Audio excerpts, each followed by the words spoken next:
개인회생은 말 그대로 이제 채무액의 한도 기준이 있다고 말씀을 드렸죠. 그래서 이제 무담보 채무가 이제 5억 원 이하냐, 담보부 채무가 10억 원 이하냐. 근데 이제 그 채무 한도의 판단 기준 시점이 원래 법에는 규정이 없었습니다. 근데 이제 법원 판례로 개시 결정일을 기준으로 해서 판단한다고 말씀을 드렸죠. 근데 이제 이게 그러다 보니까 그간에 조금 그 논란이 있었던 것 중에 하나가 뭐냐면, 법에서는 개인회생 신청 시부터 개시 결정까지를 1개월 이내에 개시 결정을 해야 된다고 법에 규정은 되어 있지만 절대 실무는 그렇게 되지 않습니다.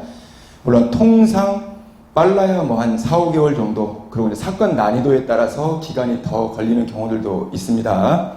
이제 그러다 보니까 신청 당시에는 말 그대로 이자라든가 말 그대로 채무 한도액이 넘지가 않았는데, 법원 업무, 사건의 난이도라든지 법원 업무 일정에 따라서, 예를 들어 수도권 같은 법원들은 이제 사건이 워낙 많으니까 지방 사건들보다는 조금 더 기간이 소요될 수도 있고요. 그러다 보니까 개시 결정 시점에는 이제 이자라든지 그런 부분들 때문에 이제 한도액이 초과가 되는, 그래서 결국 법원에서는 기각을 내리는, 기각 결정을 할 수밖에 없는 이제 문제점들이 있었습니다. 그러다 보니까 이제 법에 제가 2020년 6월 9일자로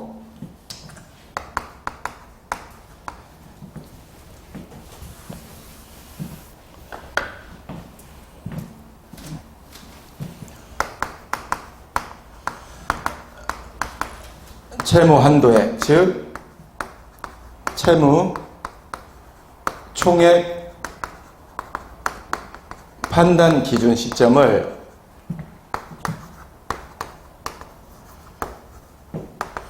개인회생 절차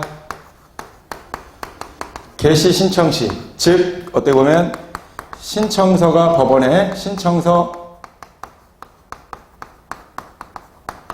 접수일 기준으로, 그래서 그간에 이제 그런 문제점들을 이제 반영해서 법에 이제 기존의 판례로 채무 한도의 판단 시점을 개시 결정일 기준으로 했던 거를 법에 이제 그 개인회생 절차 개시 신청 시 기준, 그러니까 즉 채무자가 개인회생 절차 개시 신청서를 법원에 접수일 기준으로, 그래서 그게 법 채무자회생 및 파산에 관한 법률 제 579조에 그래서 이제 법률에 이렇게 이제 규정이 이번에 이제 됐다는 거. 그래서 이제 이 부분 한 가지 이제 말씀을 드리고 이제 진행하겠습니다.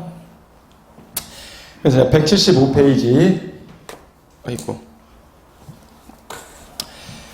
지금 이제 4장, 보전 처분, 중지 또는 금지명령, 포괄적 금지명령 나와 있는데, 실질적으로 보전 처분, 포괄적 금지명령은 실무상 별 의미는 없습니다. 그래서 이제 중요한 거는 이제 중지 또는 이제 금지명령 파트 부분입니다.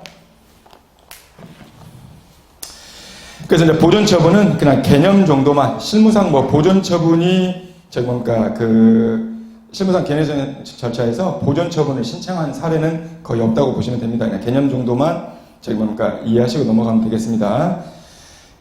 개인회생 절차에서 보전 처분이란 채무자가 개인회생 절차에 신청이 있은 후 개시 결정 전까지 사이의 모든 채권자들을 위한 채권의 담보이자 회생의 기초인 재산을 은닉 또는 처분하거나 이해관계인에 의한 권리행사가 세도할 가능성이 있는데, 만약 그렇게 된다면 이해관계인 간에 불공평이 발생하고 회생의 목적을 달성할 수 없는 사태가 발생할 수가 있기 때문에, 이러한 사태를 방지하기 위하여 법에서는 법원의 개인회생 절차 개시 결정 전에 이해관계인의 신청에 의하거나 직권으로 채무자의 재산에 대하여 가압류, 가처분, 그 밖에 필요한 보전 처분을 할 수 있다고 규정하고 있는데, 실질적으로 실무상 보전 처분, 개인회생 절차에서 보전 처분을 신청하는 사례는 거의 없다고 보시면 됩니다.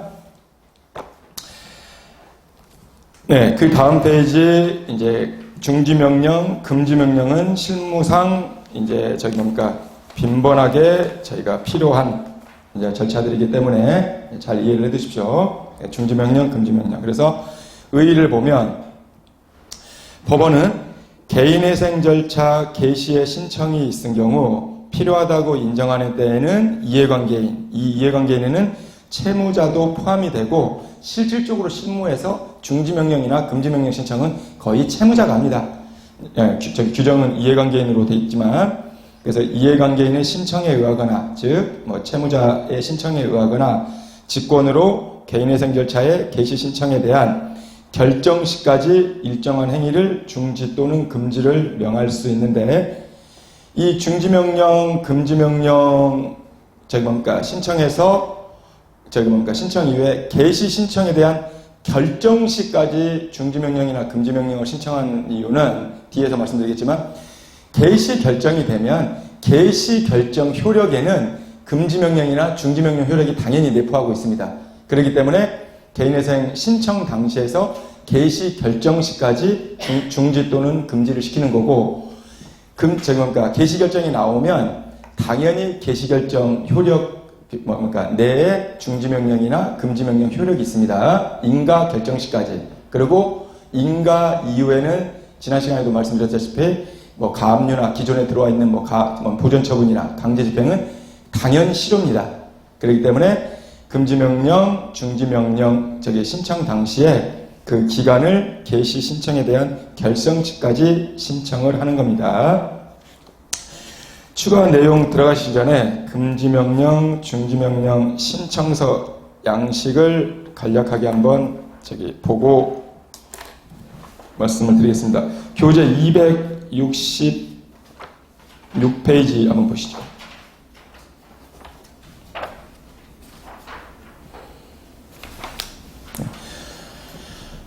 예, 266페이지가 이제 금지명령 신청서입니다. 실무상 금지명령 신청서는 개인회생 절차 개시 신청 시에 이제 거의 동시에 접수를 합니다.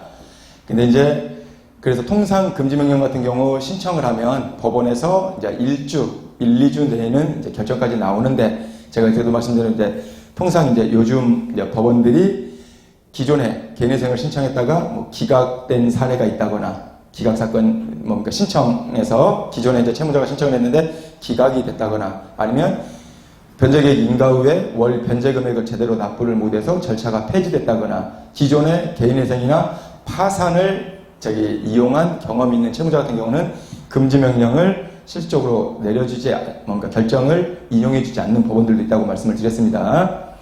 그리고 이제, 근데 실질적으로 이제 기존에 채무자가 개인회생을 신청한 이후에 기각이나 폐지 결정이 됐다 그러는데 중지명령 같은 경우는 그거하고 상관없이 그 중지명령 결정은 법원에서 인용 결정이 나옵니다.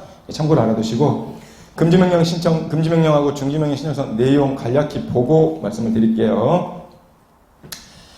이제 실적으로 이제 금지명령 신청서 같은 경우는 이제 말 그대로 서면 신청 같은 경우는 신청서하고 동시에 접수하다 보니까 사건 부호는 별도로 나와 있지 않겠죠. 그래서 그 사건 부호는 이제 제외하고 공란으로 놔두고 서면 신청을 할 때는 근데 이제 보통 저희가 이제 전자 신청을 할 때는 신청서를 개인회생 절차 개시 신청서를 접수하면 곧바로 사건 번호가 부여됩니다. 그러고 나서 그 사건 번호 받아서 사건 번호까지 전체 기재하고 전자로는 금지명령 신청을 바로 넣어주는 게 통상 전자로 신청할 때는 그렇게 진행하시는 거고 만약에 서면으로 신청할 때는 개인회생 절차 개시 신청서하고 그다음에 그 금지명령 신청서를 동시에 접수를 하는데 아직 사건 번호가 부여가 된 게 아니기 때문에 사건 부호란에는 공란으로 해서 접수하셔도 통상 그렇게 접수를 합니다.